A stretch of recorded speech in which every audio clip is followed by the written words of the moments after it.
Study IQ IAS, अब तैयारी हुई अफोर्डेबल।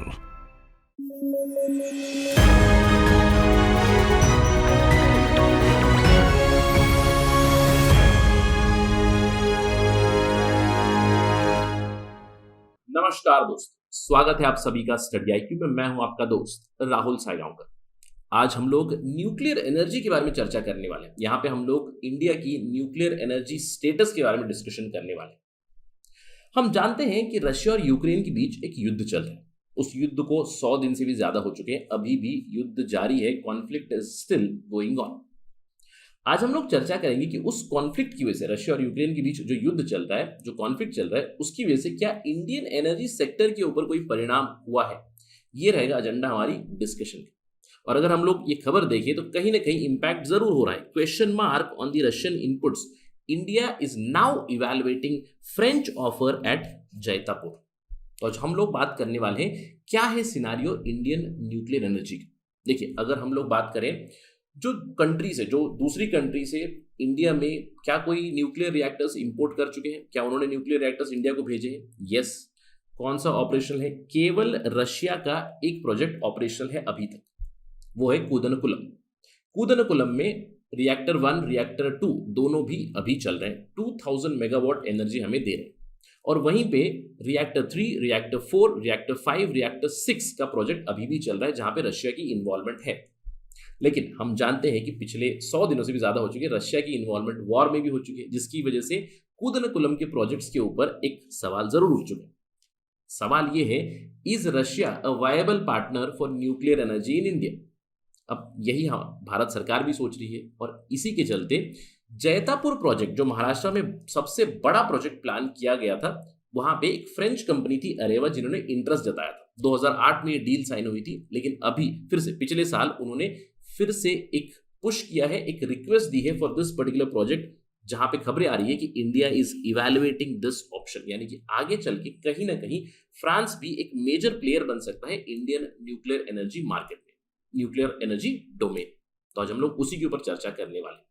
इनफैक्ट चर्चा हम लोग शुरू करते हैं एक सवाल के साथ। टिपिकल मेंस क्वेश्चन है, हम क्वाइट श्योर कि आपने भी इसके बारे में बहुत सोचा होगा। आपको याद होगा 2008 साल था जब हम लोगों ने यूनाइटेड स्टेट्स ऑफ अमेरिका के साथ सिविल न्यूक्लियर डील फाइनलाइज की थी।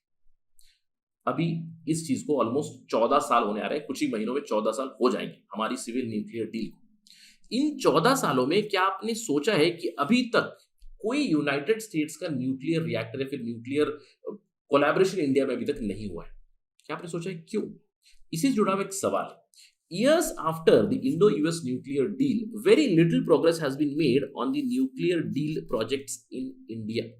मैं कहूंगा बारिंग रशिया, केवल रशिया है जिन्होंने अभी तक हमें न्यूक्लियर रिएक्टर सप्लाई किए। इसके अलावा किसी दूसरी कंट्री ने नहीं किया। डिस्पाइट इंडिया का न्यूक्लियर पराया स्टेटस हट चुका है। 2008 में एनएसजी ने इंडिया स्पेसिफिक वेवर दी थी with respect to uranium exports. अब अगर हम लोग रशिया की बात करें, रशिया के साथ तो हमारी बहुत पुरानी डील है। We know we had a treaty of friendship and cooperation 1971 में, और 1976 से ही इंडिया और रशिया की न्यूक्लियर बेस्ड कोलैबोरेशन चल रही। तो इट मेड सेंस ऑल्सो कि रशिया यहाँ पे सपोर्ट कर रहा था। रशिया के न्यूक्लियर रिएक्टर्स इंडिया में है, इन कूदनकुलम। लेकिन पिछले 14 सालों में किसी भी कंट्री के न्यूक्लियर प्रोजेक्ट्स अभी तक आगे क्यों नहीं बढ़े हैं, ये भी हम लोग डिस्कस करेंगे। और साथ में ये बात करेंगे, जो फ्रेंच प्रपोजल है उसको इंडिया अभी इवैल्यूएट कर रहा है। यानी कि इंडिया सोच रहा है कि हम लोग फ्रेंच प्रोजेक्ट जो जैतापुर में है उसको पुश कर दें। अगर वो पुश कर देंगे तो सबसे बड़ा अभी तक का हमारे देश का प्रोजेक्ट बनेगा। तो हम लोग उसको भी क्रिटिकली एनालाइज करेंगे।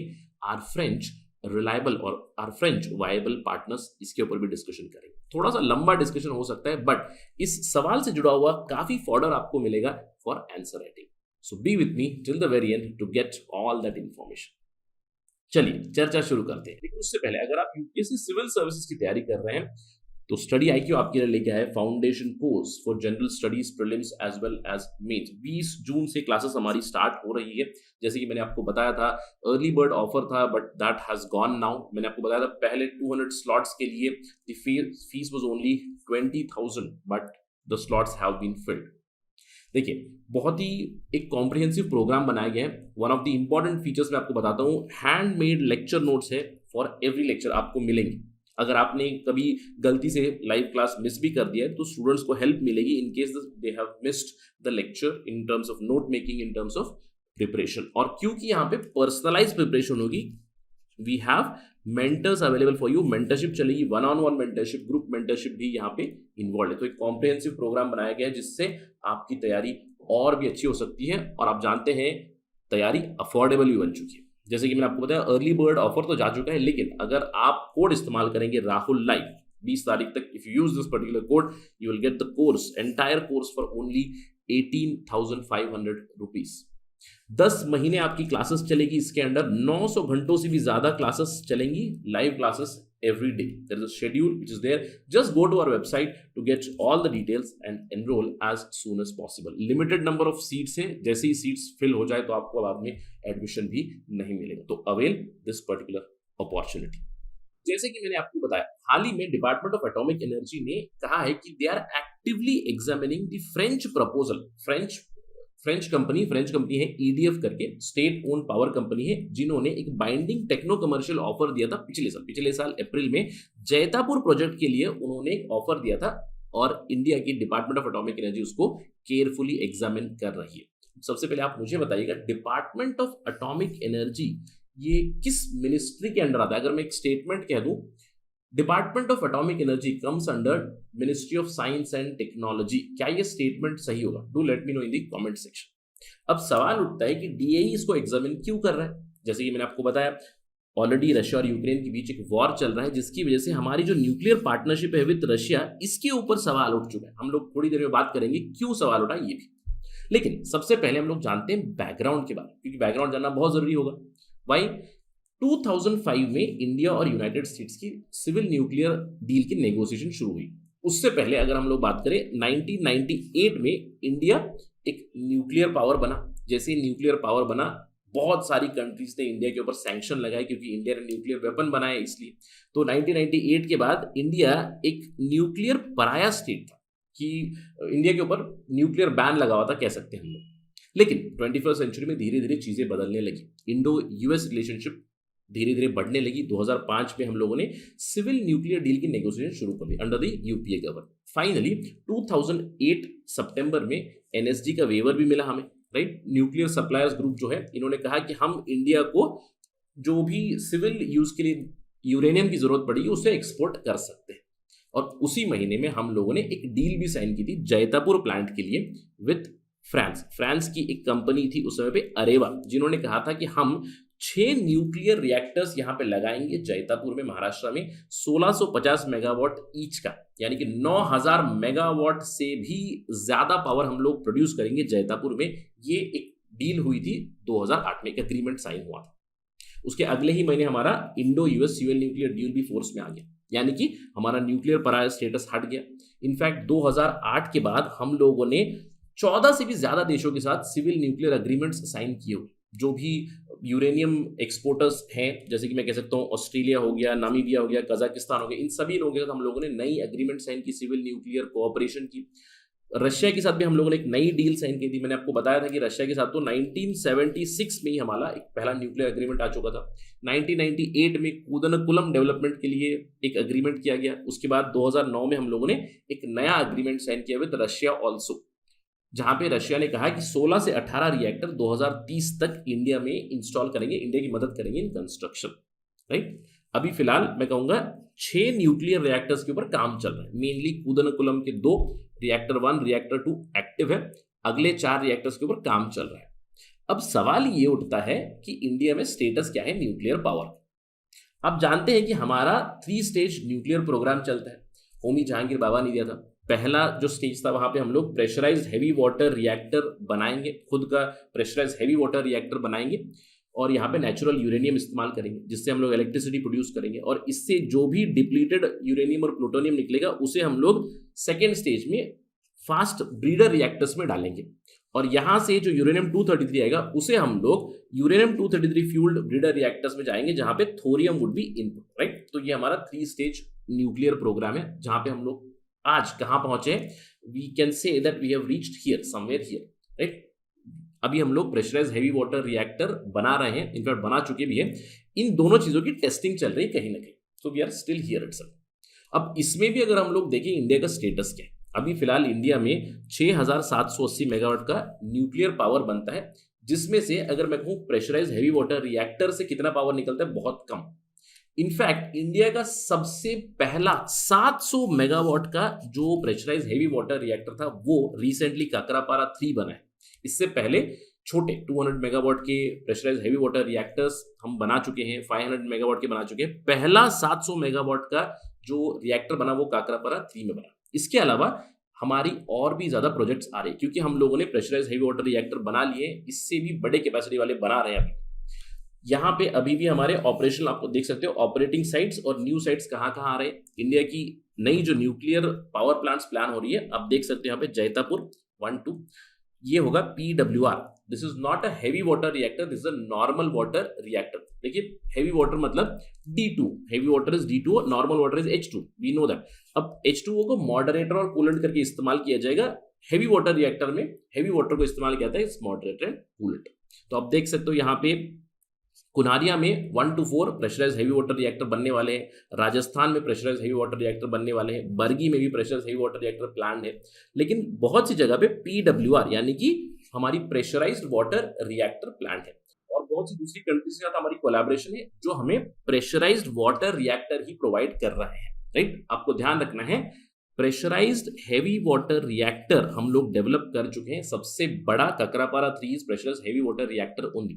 लेकिन ध्यान रखिएगा हमारा अभी तक का स्टेटस क्या रहा है। जिस किसी देश के साथ भी हम लोगों ने कोलैबोरेट किया है, उन लोगों ने अभी तक प्रेशराइज्ड हैवी वाटर रिएक्टर नहीं दिया, प्लीज रिमेंबर। इनफैक्ट एक ही कंट्री है इंडिया में, रशिया, जिन्होंने अभी तक उनका VVER 1000 मेगावाट का सेटअप किया है, जो प्रेशराइज्ड वाटर रिएक्टर है, not pressurised heavy water reactor, please remember that. तो कूदनकुलम ने, रशिया ने ऑलरेडी 2 यूनिट्स लगा दिए हैं, 2000 मेगावाट कैपेसिटी फुल ऑपरेशनल चल रही है, दिस इज ऑलरेडी कंप्लीटेड। अब 2008 में न्यूक्लियर पावर स्टेटस हट गया, उसके बाद पिछले 14 सालों में केवल एक कंट्री है जिन्होंने हमें न्यूक्लियर रिएक्टर्स दिए, वो है रशिया। अब उसमें भी कूदनकुलम में ही 4 और रिएक्टर्स के ऊपर काम चल रहा है, जैसे कि मैंने आपको बताया कूदनकुलम 3-4, कूदनकुलम 5-6, इसके ऊपर काम चल रहा है। Each nuclear reactor would be 1000 megawatt और would be generating 1000 megawatt power. 2 operational है, 4 बनने वाले हैं। अब अगर हम लोग इन चारों का प्रोग्रेस देखें, एज ऑफ February 2022, जो रिएक्टर 3-4, रिएक्टर 5-6 है, इनकी ओवरऑल प्रोग्रेस कितनी हो चुकी है, ओवरऑल फिजिकल प्रोग्रेस, अभी तो आगे टेस्टिंग वगैरह चलनी है, लेकिन 3-4 जो रिएक्टर्स है 52.22% फिजिकल वर्क कंप्लीट हो चुका है ये कहते हैं, और 5-6 तो अभी नेसेंट स्टेज में केवल 8.12% कंप्लीट हो चुका है ये बताया जाता है। इसके अलावा सोर्सेस ये कहते हैं कि क्योंकि अभी Russia is involve in war, Russia Ukraine दोनों कॉन्फ्लिक्ट में लगे हुए हैं, तो these projects are likely to be impacted, यानी कि जो न्यूक्लियर पावर है इंडिया में, न्यूक्लियर प्रोजेक्ट्स है, न्यूक्लियर प्रोग्राम्स है, they are going to get impacted for sure, ये तो पता चल चुका है। यानी कि देरी होगी कूदनकुलम 3-4-5-6 में भी। अब क्योंकि देर हो रही है, इसीलिए India is looking elsewhere, India is looking at other players. अब अदर प्लेयर्स मतलब एक तो यूनाइटेड स्टेट्स वायबल ऑप्शन है कि नहीं, ये हम लोग देखेंगे। यूनाइटेड स्टेट्स की तरफ भी हम लोगों ने जरूर देखा।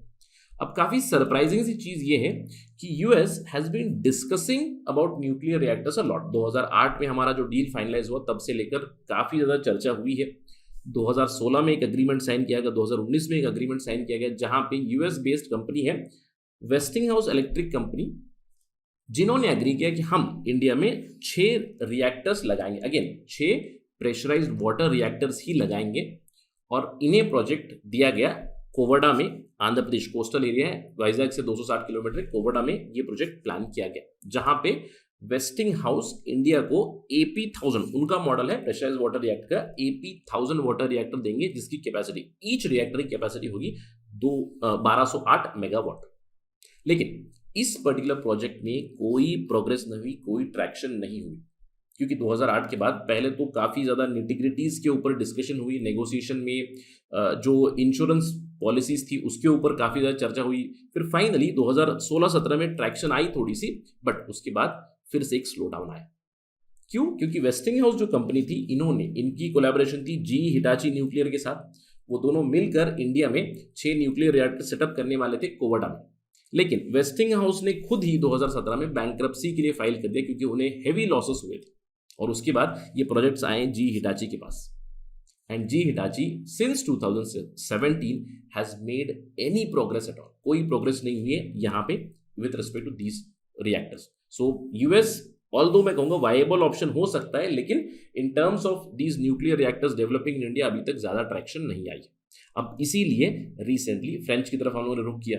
अगर हम लोग फ्रांस की बात करें, फ्रांस के साथ तो इंडिया ने 2008 में, सितंबर 2008 में इन प्रिंसिपल अप्रूव दी थी। एक एग्रीमेंट फाइनलाइज हुआ था फ्रेंच कंपनी अरेवा के साथ, और अरेवा ने कहा कि हम लोग जैतापुर महाराष्ट्र में 6 रिएक्टर्स सेटअप करेंगे। 6 रिएक्टर्स, हर एक रिएक्टर की कैपेसिटी होगी 1650 मेगावाट। 2008 में कहा गया था, लेकिन इसके ऊपर भी ज्यादा डेवलपमेंट नहीं आई। जो प्रपोजल था it has been hanging out for so many factors. सबसे पहला फैक्टर फुकुशिमा डिजास्टर हुआ। फुकुशिमा के बाद बहुत सारे न्यूक्लियर प्रोजेक्ट्स थे, उनके ऊपर एक सवाल जरूर उठा। और उसके अलावा एक बहुत बड़ी प्रॉब्लम ये हुई कि अरेवा जो फ्रेंच बेस्ड कंपनी थी उसी के साथ प्रॉब्लम्स हुई और अरेवा को टेक ओवर कर लिया फ्रांस की सरकार ने। फ्रांस की सरकार यानी कि फ्रांस की एक स्टेट रन इलेक्ट्रिसिटी कंपनी है जिसका नाम है EDF, right. EDF French name है, काफी कॉम्प्लिकेटेड नेम है। फ्रेंच इलेक्ट्रिसिटी कंपनी ईडीए ने अरेवा को कैप्चर कर लिया। और अरेवा को कैप्चर करने के बाद जो इनका प्रोजेक्ट था इंडियन सरकार के साथ, एनपीसीआईएल के साथ मैं कहूंगा 6 रिएक्टर्स का, उसके चलते इन्होंने पिछले साल अप्रैल 2021 में फिर से एक प्रपोजल दिया जहां पे इन्होंने कहा हम लोग एक बाइंडिंग टेक्नो कमर्शियल ऑफर दे रहे हैं to NPCIL for engineering studies and equipment. अगर इसको एक्सेप्ट करेंगे तो आगे चल के हम लोग धीरे धीरे यहाँ पे प्लांट डेवलप कर सकते हैं इन जैतापुर महाराष्ट्र। और अभी सरकार की तरफ से खबरें ये आई कि we are considering this. Timing is very important. Why the Indian government is considering this? Because of the Russian problem. We know that Russia युद्ध में इन्वॉल्व है, तो Kudankulam is affected. We want nuclear energy, तो हम लोग अभी French projects की तरफ देख रहे हैं, जो फ्रांस ने हमें ऑफर किया उसकी तरफ देख रहे हैं।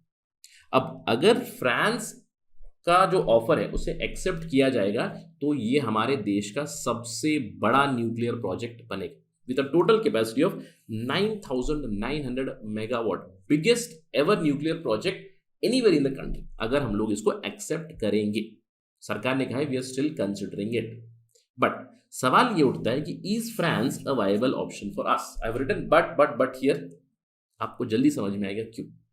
क्योंकि फ्रांस कंपनी का ईडीएफ, फ्रांस जो कंपनी है ईडीएफ, ये लोग सप्लाई करते हैं something called as EPR, that is European pressurised reactors ये लोग सप्लाई करते हैं। और जहां जहां इन्होंने सप्लाई किया है वहां पे अभी प्रॉब्लम्स देखी गई। रिसेंटली पिछले साल की खबर है, इन्होंने तियांगशान में चाइना में एक रिएक्टर सेटअप किया था जहां पे प्रॉब्लम्स आई। ईडीएफ ने चाइना को सजेस्ट किया कि आप अपना न्यूक्लियर रिएक्टर हॉल्ट कीजिए, स्टॉप कीजिएगा क्योंकि प्रॉब्लम्स चल रही है। इनफैक्ट यहाँ पे रिएक्टर के अंदर रेडियो एक्टिव गैसेस जमा हो रही थी जिसके चलते ईडीएफ ने कहा कि इसको रोकिएगा, we will investigate this further and this is a huge issue. आपको जानना है we are playing here with nuclear energy, और अगर रेडियो एक्टिव गैसेस बिल्डअप हो रही in the reactor, it is a big problem.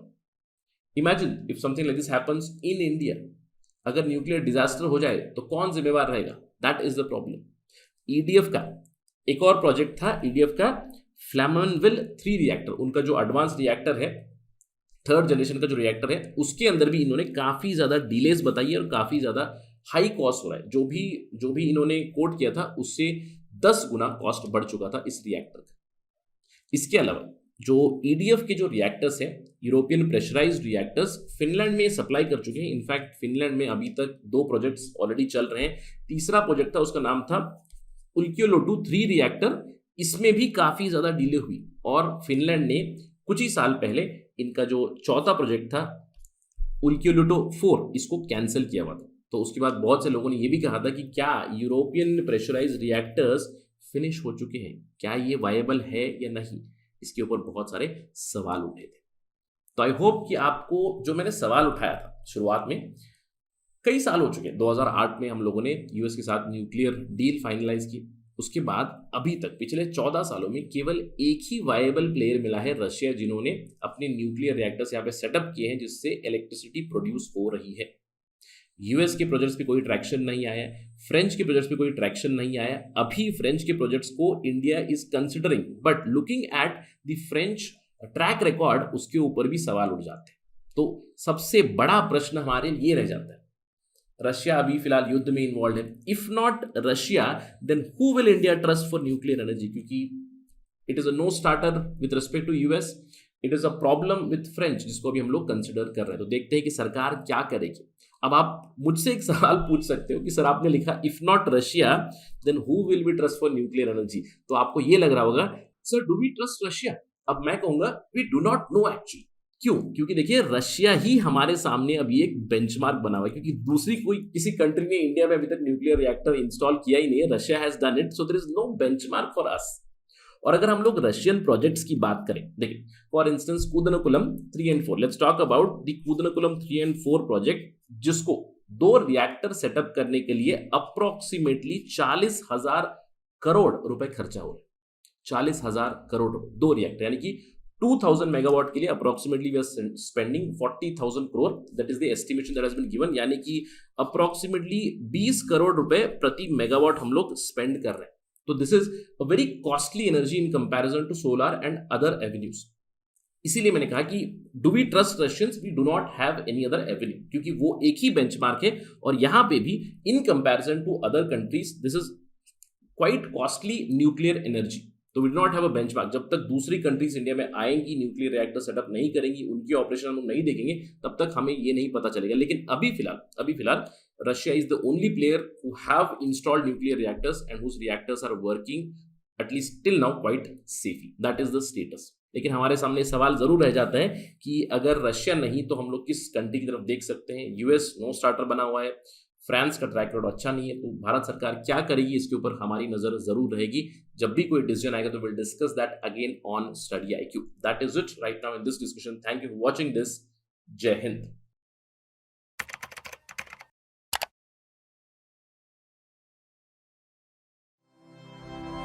Study IQ IAS, अब तैयारी हुई अफोर्डेबल।